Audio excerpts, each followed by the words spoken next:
नमस्कार, मैं Manoj Jha the news breaker के प्लेटफॉर्म पर आप सभी का फिर से स्वागत है।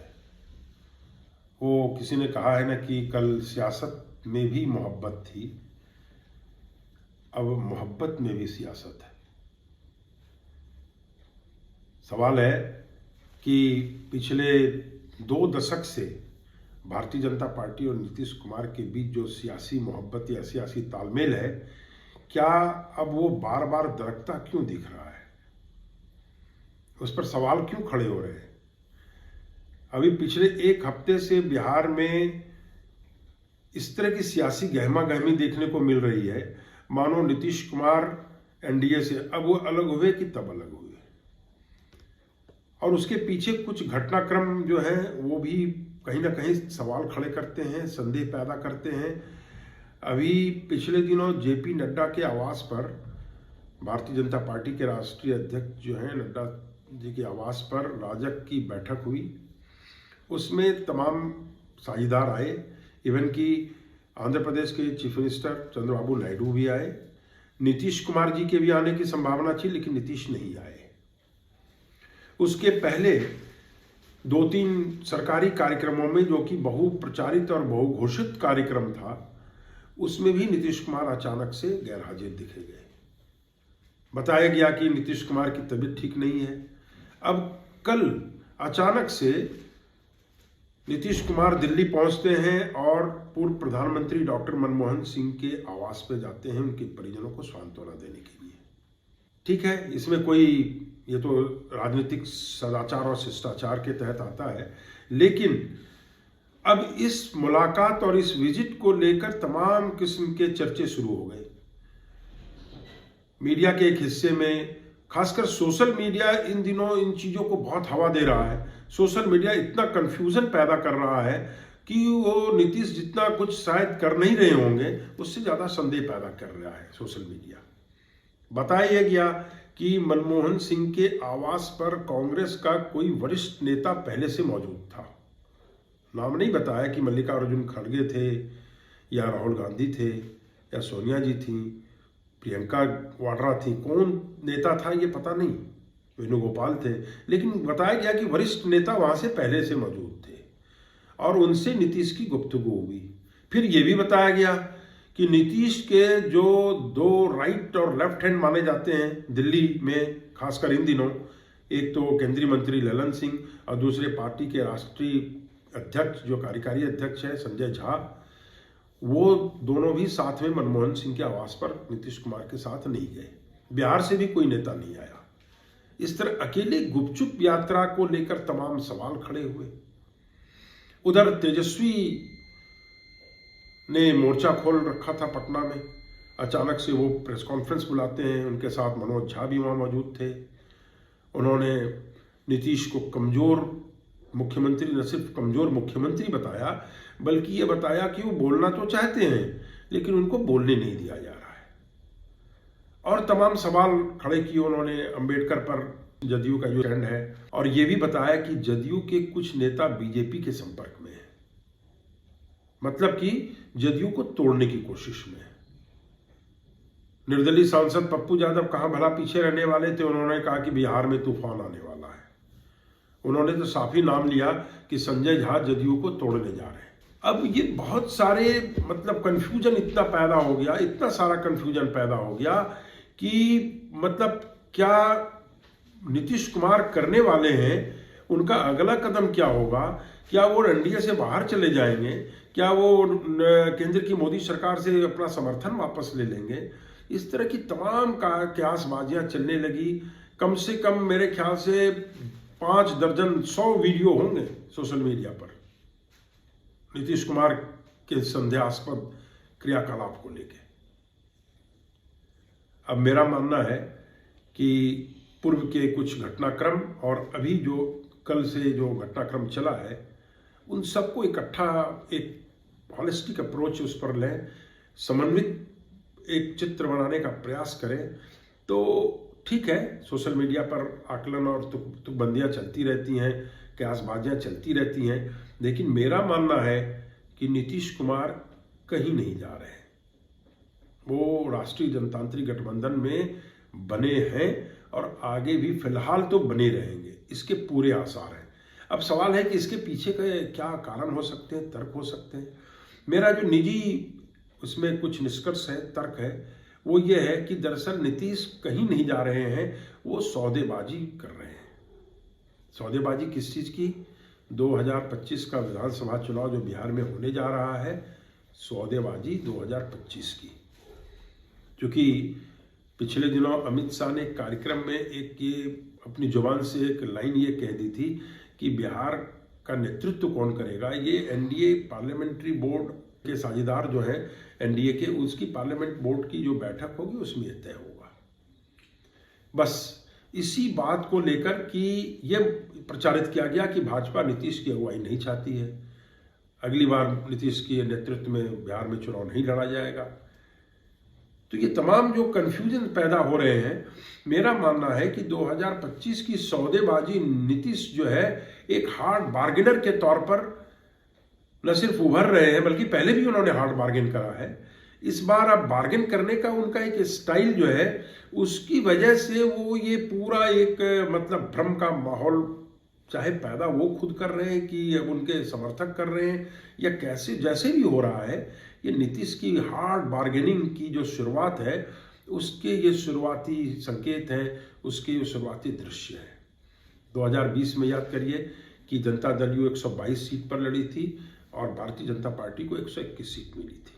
जीतन राम मांझी उस समय जदयू के कोटे में गए थे कि भाई आप इनको जितनी सीट देनी है वो आप इनको दे दें, और मदन सहनी जो है, मदन सहनी भाजपा के पाले में आए थे कि आप अपनी 121 सीट में से चाहे जितनी दे दें।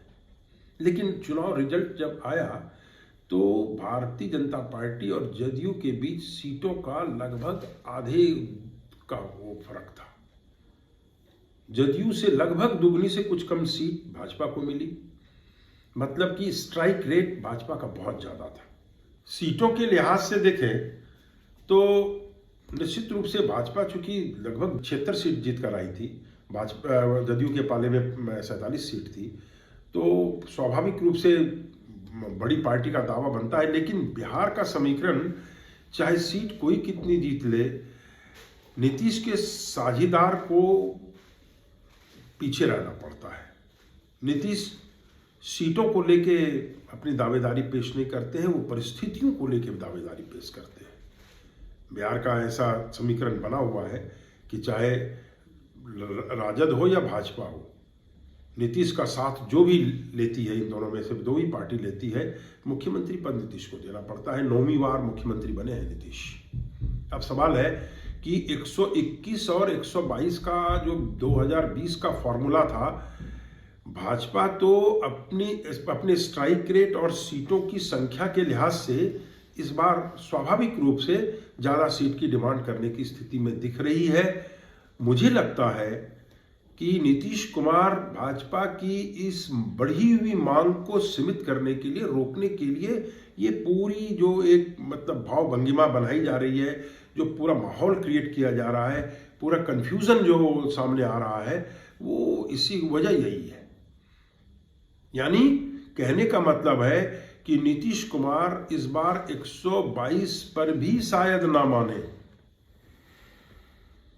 बेशक उनके पास 47 सीट है, भाजपा से बहुत कम है, हो सकती 30 सीट कम है करीब, लेकिन हो सकता है कि इस बार उनकी डिमांड 140 के आसपास पहुंचे। एक स्वाभाविक सवाल है कि भाई स्ट्राइक रेट और परफॉर्मेंस के लिहाज से उस ब्याप पे तो भाई जदयू का दावा बनता नहीं है। लेकिन चूंकि महाराष्ट्र चुनाव में अभी हमने देखा कि एकनाथ शिंदे पहले मुख्यमंत्री थे, भाजपा उनसे लगभग दुगनी सीट जीत के आई और स्वाभाविक रूप से फडणवीस ने मुख्यमंत्री पद का दावा ठोका और वही बने भी। तो नीतीश कुमार क्या डर रहे हैं कि चुनाव के बाद यदि कहीं ऐसी परिस्थिति फिर से दोबारा पैदा होती है, चिराग पासवान भी भाजपा के पाले में माने जाते हैं कि वो उन्हीं के साथ रहेंगे, कल को सरकार बनती देखकर जीतन राम मांझी भी साथ में अभी हैं भी, तो कल कहीं ऐसी परिस्थिति ना हो कि सीटों के समीकरण के हिसाब से नीतीश कुमार को तब समझौता करना पड़ जाए एकनाथ शिंदे की तरह। ये सब मेरी नज़र में बार्गेनिंग चल रही है। 140 सीट में एक मेरा आकलन है, हो सकता है 140 नहीं तो फिर कहें कि भाई हो सकता है कि भाजपा नेतृत्व कहे भाई चलो 2020 का ही फार्मूला मान लेते हैं, आधी आधी सीट पे लड़ लेते हैं, आप 122 ले लो, हम 121-22 ले लेते हैं, या 2-4 सीटों का फर्क होगा, तो भी वो बिल्कुल हार्ड बार्गेन कहलाएगा अपने आप में। जो परफॉर्मेंस के लिहाज से 47 सीट वाली पार्टी को यदि नीतीश 100 से ऊपर सीट पाने में कामयाब होते हैं तो एक अच्छे बार्गेनर कहलाएंगे। मुझे लगता है कि वो 122 से नीचे आने को तैयार नहीं होंगे, इसलिए ये सारा उपक्रम चल रहा है।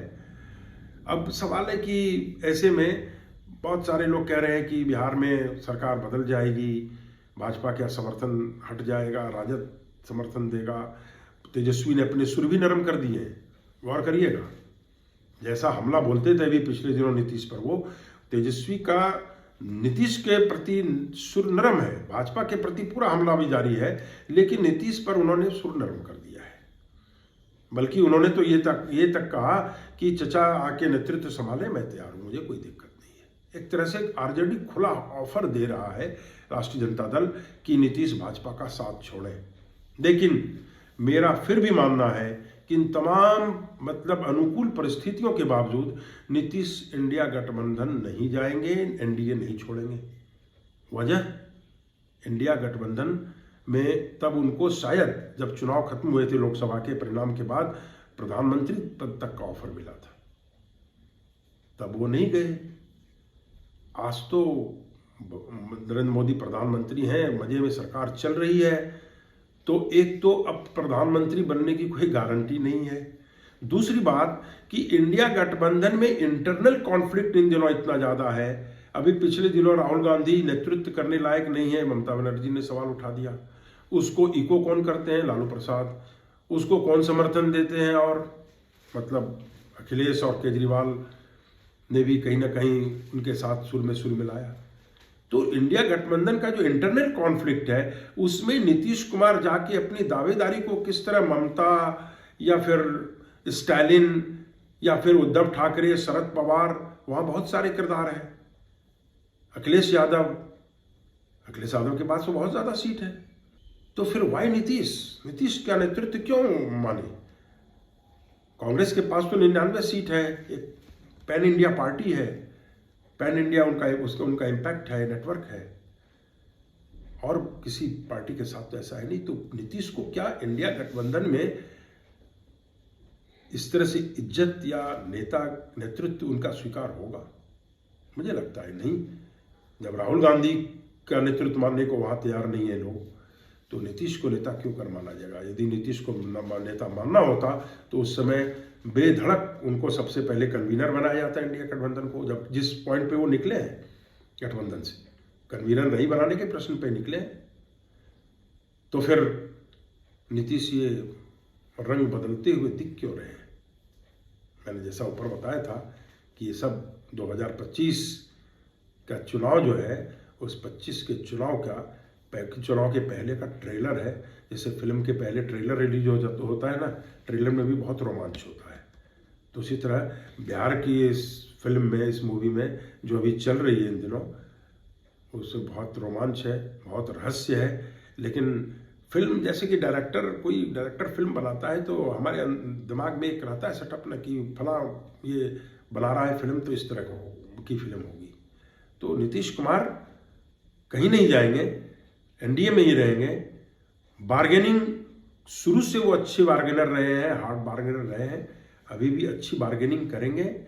एक आखिर में अंबर बहराइची का शेर मुझे याद आता है कि ये सच है कि रंग बदलता था वो हर एक लम्हा, मगर वही तो बहुत कामयाब चेहरा था। नीतीश रंग कई बार बदल चुके हैं, लेकिन कामयाबी हमेशा आज 20 साल से उनके सिर पर कामयाबी का सेहरा बंधा है। इस बार भी नीतीश शायद इस परीक्षा में पास होंगे, इस बार्गेनिंग में सफल होंगे। आपको वीडियो कैसा लगा? अपनी राय कमेंट बॉक्स में लिखिएगा। वीडियो पसंद आए तो इसको लाइक करिएगा, सब्सक्राइब करिएगा, अपने परिजनों मित्रों से इसे शेयर भी करिएगा। फिर हम अगली वीडियो में मिलेंगे। धन्यवाद।